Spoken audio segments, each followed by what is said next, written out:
अनोखी खुशबू ब्लैकस्टोन अगरबत्ती।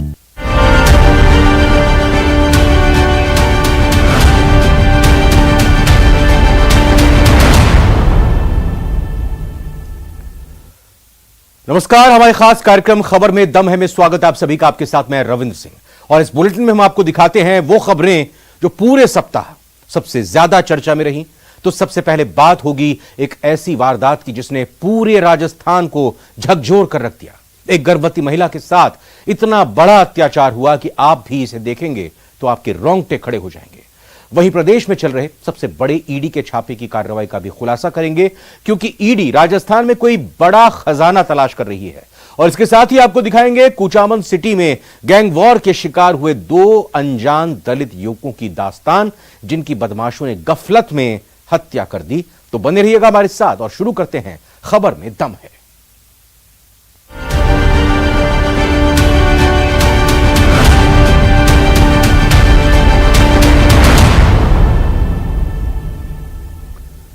राजस्थान के प्रतापगढ़ में जो हुआ उसने पूरी राजस्थान को झकझोर कर रख दिया। पूरा प्रदेश शर्मसार हो गया। मणिपुर जैसे हालात तो नहीं, लेकिन मणिपुर में जैसा ही कांड हुआ जिसकी जितनी भी निंदा की जाए वो बहुत कम है। देखते हैं इस रिपोर्ट को।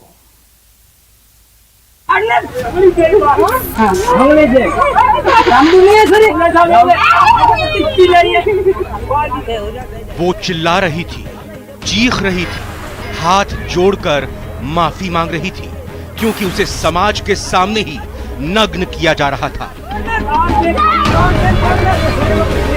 इतना ही नहीं, 6 से 7 महीने की गर्भवती थी वो, और गर्भ में पल रहे बच्चे की दुहाई दे रही थी।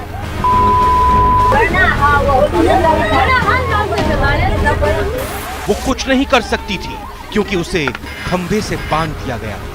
वो लाचार थी, बेबस थी, बस तड़प रही थी।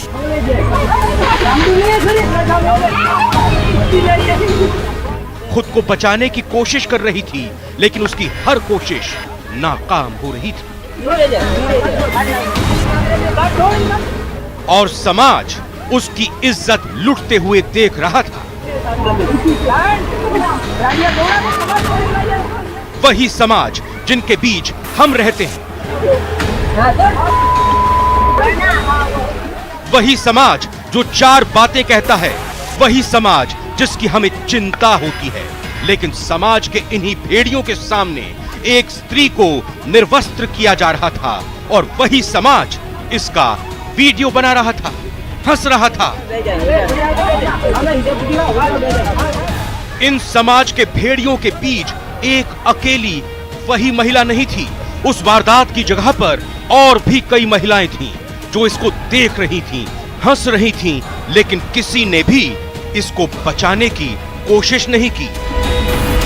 ये इतना खतरनाक था, इतना शर्मसार था, इतना भयानक मंजर था कि हम भी लिखते लिखते, बताते बताते सहम रहे थे कि उस वक्त क्या हुआ होगा जब उस महिला पर ये अत्याचार हो रहा होगा।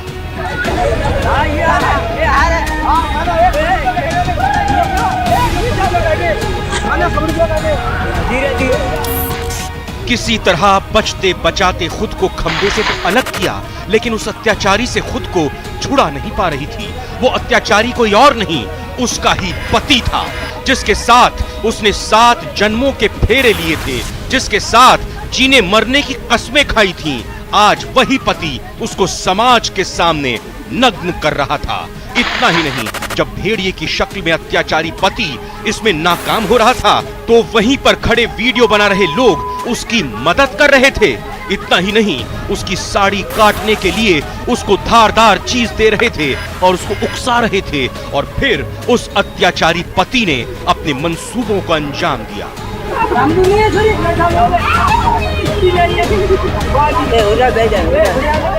और पूरे समाज के सामने ही अपनी पत्नी को निर्वस्त्र कर दिया।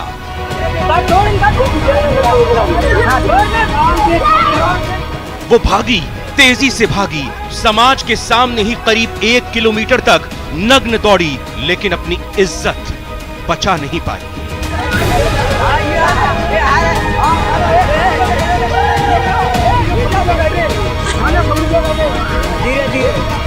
ज़्यादा नहीं, परसों भी है सर। परसों कई मामलों तो कई किस तरह का जो ये बनाता दीदी में बना वाले सब गड़बड़ों की दो है, कपड़ा खोल दीदा ने, ये कूट मारने की दी ही, कपड़ा फाड़ दिया, इधर लूट आई, रात 10-11 बजे छोड़वा यार घरे छोड़वाना है 4-5 जना। तो कौन कौन सा नाम के नाम तो पता है ना साहब,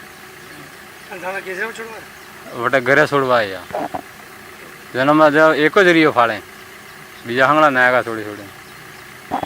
आरोपी कौन है जनी ये हरकत की थी? ये आने का पति से। अच्छा, तो ये छोरी 15 दिन पहले भी और भी नहीं दी ना थे? 15 दिन पहले नहीं दी थी साहब। जिसके बाद पीड़ित महिला ने 10 नामजद पर केस दर्ज किया है, जिसमें से मुख्य आरोपी समेत 7 लोगों को गिरफ्तार कर लिया गया है। शेष आरोपियों की तलाश में पुलिस दबिश दे रही है। जो पीड़िता है इसके ससुराल पक्ष ने इतना ये सब कुछ घृणास्पद कार्य किया है और महिला वो कहीं अन्यत्र चली गई थी, इससे रुष्ट होकर ससुराल पक्ष उसको अपहरण करके अपने गांव ले आए और फिर अपने घर के आसपास इस बर्बरतापूर्ण घटना को कारित किया है। किडनैपिंग प्लस निर्वस्त्र करके घुमाना, उसमें जो मेन थे 8 लोग थे, उसमें 7 हो गए और 1 बाकी है बस। इंस्पेक्टर इसमें लेट डीवाईएसपी भी है, वो त्वरित गति से इन्वेस्टिगेशन करेंगे करके और जल्दी चार्जशीट करेंगे। चार्जशीट करने के बाद एक हमारी सीआईडी में एक हीनस क्राइम मॉनिटरिंग यूनिट है, उसके लिए एडिशनल एसपी अधिकारी उदयपुर में बैठता है, उसको भी हमने बुलाया है, उसको भी इस इन्वेस्टिगेशन में जोड़ेंगे। प्लस इसको day to day monitoring SP IG के अलावा मैं भी करूँगा और इसमें स्पेशल पीपी नियुक्त करके और हम कोशिश करेंगे फास्ट ट्रैक में लेके डे टू डे हियरिंग करके जल्दी इस केस को सजा कराया जाए। वहीं आदिवासी गर्भवती महिला के साथ अत्याचार के मामले को लेकर बीजेपी ने भी मोर्चा खोल दिया है और कांग्रेस सरकार पर जमकर निशाना साधा है। वहीं बीजेपी ने जांच कमेटी भी गठित कर दी है। दिया कुमारी, कृष्णा कटारा और शोभा चौहान को कमेटी में शामिल किया गया है। इस प्रकार के अपराधों को छिपाने के लिए राजस्थान की सरकार और उनके मुखिया कहते हैं कि ये परिवार का मामला है, कभी दुष्कर्म की घटनाओं को कहते हैं कि फर्जी है, कभी इनके दुष्कर्म की घटनाओं के इनके मंत्री कहते हैं कि मर्दों का प्रदेश है। आप कब तक छुपाओगे आपके अपराध? अब नहीं सहेगा राजस्थान। जिस प्रकार की घटना उस निचला कोटा फला में हुई है, मुख्यमंत्री जी आपको इस्तीफा देना चाहिए। ये घटना हृदय विदारक है, विभत्स घटना है और सभ्य समाज के लिए तो एक तरीके से शर्मनाक है ही, लेकिन मुझे लगता है कि राजस्थान की खासतौर पर जो कानून व्यवस्था बिगड़ी है और विशेषकर महिलाओं के प्रति जो उत्पीड़न की और अपराधों की घटनाएं हुई हैं, उस श्रृंखला में एक इस तरीके की दरिंदगी की घटना जुड़ गई कि जिसकी निंदा की जाए उतनी कम है। देखिए, राजस्थान में जिस तरह से महिलाओं पे अत्याचार लगातार बढ़ रहा है, लेकिन उस पर रोक भी ये कांग्रेस की सरकार नहीं कर रही। और कैसे हिम्मत होती है किसी को कि अपनी पत्नी के साथ इस तरह की हरकत करे। पति ने की, उसके परिवार ने की। उनकी हिम्मत इसलिए बढ़ती है क्योंकि यहाँ के जो मंत्री हैं वो ये कहते हैं कि ये मर्दों का प्रदेश है। वहीं मामले का राज्य महिला आयोग ने भी संज्ञान लिया और आरोपियों को सख्त से सख्त सजा दिलाने की बात कही। हम लोग इस पर किसी भी किस्म की कोताही नहीं बरतेंगे। जो मानवता को शर्मसार करने वाली इस तरह की जो हरकतें हैं उसको कैसे कोई क्षमा कर सकते हैं। इसके ऊपर इतनी सख्त कार्रवाई होएगी, आने वाले जनरेशन तक याद रखेंगे कि अगर महिला के साथ में कोई अशोभनीय छेड़छाड़ या उनको इस तरह से निर्वस्त्र करके जलील करने की कोई भी अगर हरकत हुआ है तो उनके ऊपर सख्त से सख्त कार्रवाई होएगी और किसी की हौसला नहीं होएगा भविष्य में किसी के साथ इस तरह की हरकतें करने की। महिला आयोग इस बात की गारंटी देती है। जहां बीजेपी कांग्रेस पर हमलावर है तो वहीं सीएम गहलोत ने भी मामले का संज्ञान लिया और प्रतापगढ़ के धरियावत पहुंचकर पीड़ित परिवार से मुलाकात की। वहीं सीएम ने अस्पताल पहुंचकर गर्भवती पीड़ित महिला से मुलाकात की और हर संभव मदद का आश्वासन के साथ आरोपियों पर सख्त कार्रवाई की बात भी कही। और मैंने उनको विश्वास दिलाया कि सरकार आपके हाथ में खड़ी है, आपको न्याय मिलेगा। नंबर 1। नंबर 2, हम चाहेंगे आप चाहे तो धरियावद में, आप चाहे तो उदयपुर के अंदर आपकी नौकरी लगा देते हैं, सरकारी नौकरी लगा देते हैं, जिससे कि वो अपना आने वाले वक्त में 4 भाई बहन हैं लोग, 4 भाई बहन हैं, बहुत गरीब परिवार है। तो 4 भाई बहन हैं, 3 बहनें, 1 बच्चा छोटा भाई है। उनकी देख रेख भी कर सके आराम से। पिताजी मजदूरी करते हैं, वो मजदूरी हम उनको वहाँ करवा देंगे उदयपुर के अंदर। जाना चाहेंगे तो दरियाबाद में जाना, दरियाबाद में कह देंगे। और साथ में 10 लाख रुपए देंगे, FDI करवाएंगे बैंक के अंदर के बच्चे के नाम से। फिलहाल इस घटना ने पूरे राजस्थान को शर्मसार कर दिया है और जो बेहद निंदनीय है। प्रतापगढ़ से न्यूज़ 18 राजस्थान के लिए चंचल सनाढे की रिपोर्ट।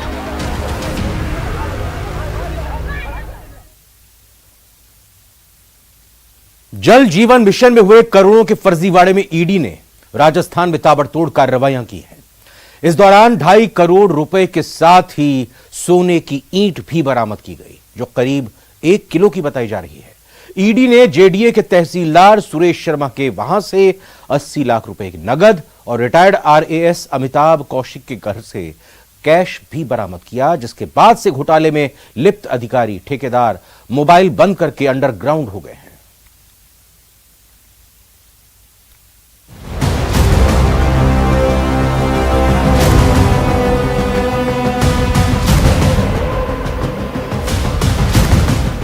प्रदेश में ईडी की अब तक की सबसे बड़ी कार्रवाई। JJM में करप्शन पर ईडी का सबसे बड़ा शिकंजा। जल जीवन मिशन में भ्रष्टाचार पर सबसे बड़ा खुलासा। जल जीवन मिशन में करप्शन, ईडी का एक्शन। जयपुर, शाहपुरा, बहरोड में जल जीवन मिशन से जुड़े ठेकेदार, जलदाय विभाग के अधिकारियों के घर पर छापेमारी की गई। जहां ईडी की आज रेड हुई, वो प्रदेश के एक बड़े नेता के करीबी बताए जा रहे हैं। छापेमारी जयपुर के वैशाली नगर, झोटवाड़ा, सिंधी कैंप के साथ अलवर में 2 जगहों पर की गई। ईडी की दिल्ली और जयपुर टीम के अलावा पहली बार गुजरात की टीम को भी जयपुर में कार्रवाई के लिए बुलाया गया है।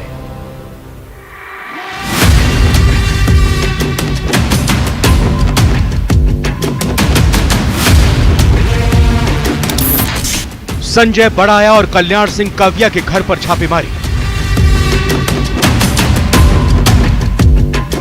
15 से 20 ठिकानों पर ईडी का सबसे बड़ा छापा। अलवर, झुंझुनू, जयपुर में ताबड़तोड़ कार्रवाई। वैशाली नगर, झोटवाड़ा, सिंधी कैंप में एक्शन। अलवर के 2 इलाकों में ईडी ने मारा छापा।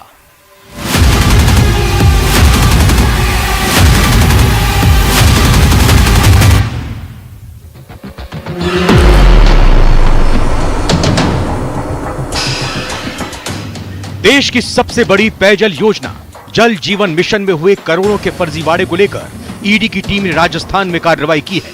छापेमारी जयपुर के वैशाली नगर, झोटवाड़ा, सिंधी कैंप के साथ अलवर में 2 जगहों पर की गई। कारोबारी संजय के ठिकानों पर 4 करोड़ तक की ब्लैक मनी जब्त की गई है, जिसके बाद प्रवर्तन निदेशालय की टीम ने नोट गिनने की मशीन मंगवाई। 2 सूटकेसों से भरा हुआ 4 करोड़ का कैश मिला। इतना ही नहीं, भारी मात्रा में जल जीवन मिशन योजना में भ्रष्टाचार के दस्तावेज जब्त किए गए हैं। अधिकारियों के ट्रांसफर पोस्टिंग, ठेकेदारों से कमीशन खोरी के दस्तावेज भी संजय के निवास से जब्त किए गए हैं। अभी भी बड़ी मात्रा में संजय के निवास पर ब्लैक मनी मिल सकती है। सूत्रों की माने तो जलदाय विभाग के जिन अधिकारी और ठेकेदार को एसीबी ने हाल ही में पकड़ा था, उनके भी घरों पर ईडी के अधिकारी कार्रवाई कर सकते हैं। PHED के मुख्य कार्यालय और विभागीय कार्यालय में भी ईडी की टीम ऑफिस खुलने के बाद पहुंच सकती है। राजस्थान में प्रवर्तन निदेशालय की छापे की कार्रवाई के बाद ब्यूरोक्रेसी और राजनेताओं में हड़कंप मचा हुआ है। बहरौल में जलदाय विभाग के अधिशासी अभियंता मायालाल सैनी के सरकारी आवास पर प्रवर्तन निदेशालय ने छापेमारी की। बहरौल के जलदाय विभाग के दफ्तर से प्रवर्तन निदेशालय ने फाइल और कंप्यूटर डाटा एकत्रित किया। इसके अलावा जलदाय विभाग के अधिशासी अभियंता मायालाल सैनी के सरकारी आवास पर भी ईडी ने सर्च ऑपरेशन किया है।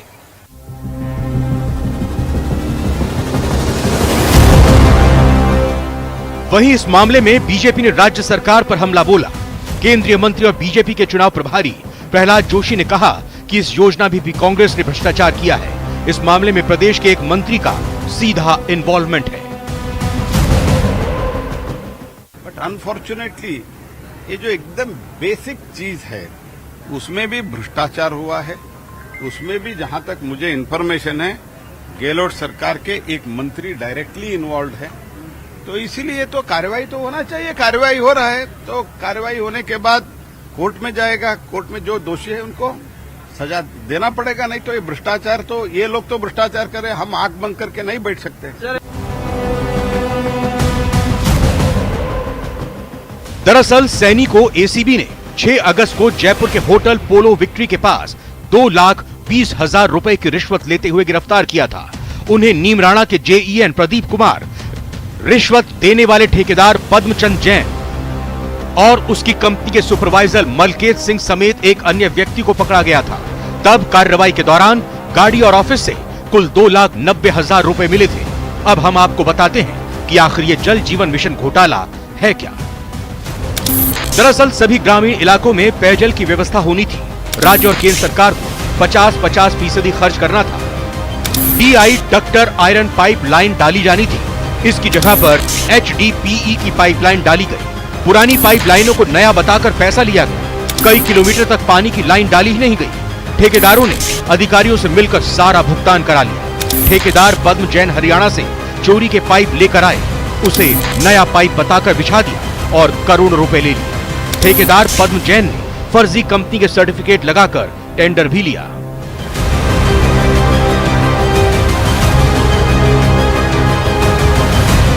जल जीवन मिशन योजना में भ्रष्टाचार के मामले में प्रवर्तन निदेशालय के अधिकारियों ने छापे की कार्रवाई के बाद भारी संख्या में दस्तावेज जब्त किए हैं। इन दस्तावेजों में जहां फर्जी सर्टिफिकेट से टेंडर हासिल करने के साथ साथ अधिकारियों द्वारा ऊंची दरों पर जारी किए गए टेंडर और जो कमीशन खोरी का खेल है वो उजागर हुआ है। प्रवर्तन निदेशालय के अधिकारियों ने जिस तरीके से दूसरे राज्यों से पुराने पाइप, चोरी के पाइप खरीदे गए हैं उसकी भी जांच की है और उसके दस्तावेज जब्त किए हैं। प्रवर्तन निदेशालय की जांच में ठेकेदार, अधिकारियों और दलालों का एक नेटवर्क सामने आया है। इस नेटवर्क को जल्द ही प्रवर्तन निदेशालय के अधिकारी अब जेल की सलाखों के पीछे भेज सकते हैं। कैमरा पर्सन दिलीप चेची के साथ राकेश शर्मा, न्यूज 18 राजस्थान, जयपुर। कुचामन सिटी इलाके में 2 युवकों की बेरहमी से हत्या कर दी गई और यह हत्या बहुत बड़ी गलतफहमी में हुई। यानी 2 निर्दोषों को मौत के घाट उतार दिया गया था। दरअसल एक बड़ा गैंगवॉर होने वाला था, लेकिन इस गैंगवॉर के शिकार हो गए 2 अनजान निर्दोष दलित युवक, जिनको बदमाशों की गैंग ने गफलत में बेरहमी से मार डाला और एक अस्पताल में जिंदगी और मौत के बीच जंग लड़ रहा है।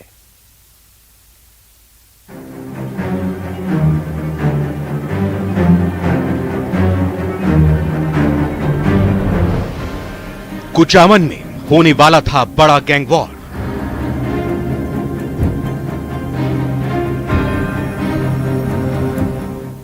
गैंगवॉर का शिकार हो गए 2 लाचार।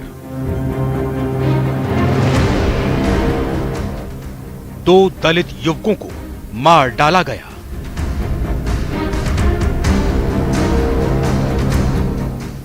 मौत से जंग लड़ रहा एक और लाचार।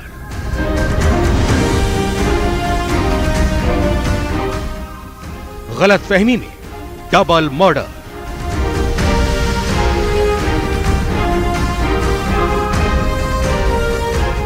तीन नौजवान मौज मस्ती कर रहे थे। घूमते घूमते रात में होटल खाना खाने पहुंच गए, लेकिन उनको क्या पता था कि जहां वो खाना खाने जा रहे हैं वहां उनकी मौत उनका इंतजार कर रही है। जी हां, कुचामन सिटी में एक बड़ा गैंगवॉर होने वाला था। कुचामन सिटी गोलियों की तड़तड़ाहट से थर्राने वाला था। गैंग्स में वर्चस्व की जंग होने वाली थी, लेकिन इसका शिकार हो गए 3 अनजान दलित युवक जो होटल में खाना खाने गए थे। लेकिन होटल में पहले से मौजूद एक बड़े गैंग ने तीनों को तेज रफ्तार अपनी कार से रौंद डाला।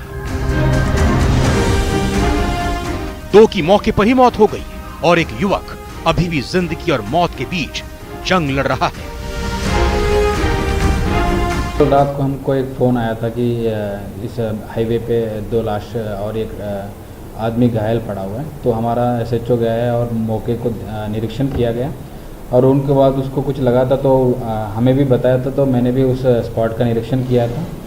और अभी जो घायल आदमी है कृष्णाराम को हमने जयपुर रेफ़र करवा दिया, वो उनकी चिकित्सा चल रही है अभी, और बाकी 2 का जो है वो अभी मॉर्चरी में रखवा दिया है। अभी परिजनों से रिपोर्ट लिया है और हम इन्वेस्टिगेशन कर रहे हैं। 3 लोगों को डिटेन किया है, उससे पूछताछ चल रही है। इसके अलावा एक गाड़ी डिटेन किया हुआ है और जो इस घटना में और भी जो लोग इन्वॉल्व हैं तो करीब 16 लोगों को हमने आइडेंटिफाई कर लिया। करीब 30 टीमें पूरे अजमेर रेंज की 30 टीमें करीब 500 से 600 पुलिसकर्मी सब जगह रेड्स कर रहे हैं और इनकी छुपे रहने की सीकर, नागौर और चूरू और जयपुर इस अलग अलग जगह के लोकेशन मिल रहा है। हमारी टेक्निकल टीम भी काफ़ी काम कर रही है और उम्मीद है जल्दी अरेस्ट कर लेंगे इनसे। वहीं विधानसभा चुनाव से पहले हुए इस हत्याकांड ने मारवाड़ की राजनीति में भूचाल ला दिया है।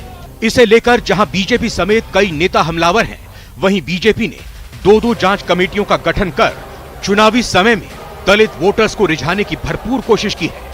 वहीं RLP और भीम आर्मी समेत सभी राजनीतिक संगठनों ने भी सरकार के खिलाफ मोर्चा खोल दिया है।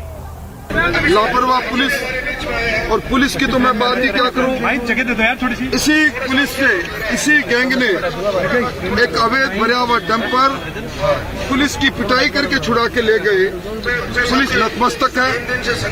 पूरे राजस्थान के अंदर और नागौर जिले के अंदर दलित समाज अपने आप को लूटा पीटा महसूस कर रहा है।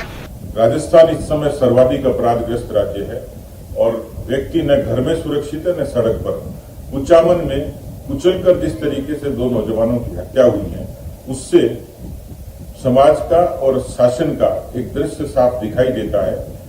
राजस्थान में पिछले कुछ अरसे से दलितों पे जो अत्याचारों के बढ़ने का क्रम हुआ, उसमें 61% अपराध दलितों के प्रति लगातार हुए हैं।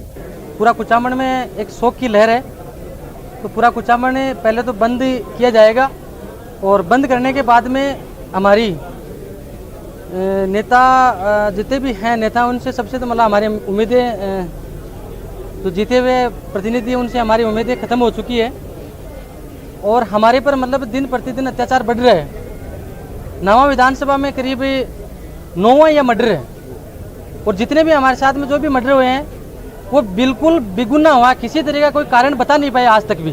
तो कुछ बदमाशों ने उनका पीछा किया है, पीछा करके उनको गाड़ी से टक्कर मारी है।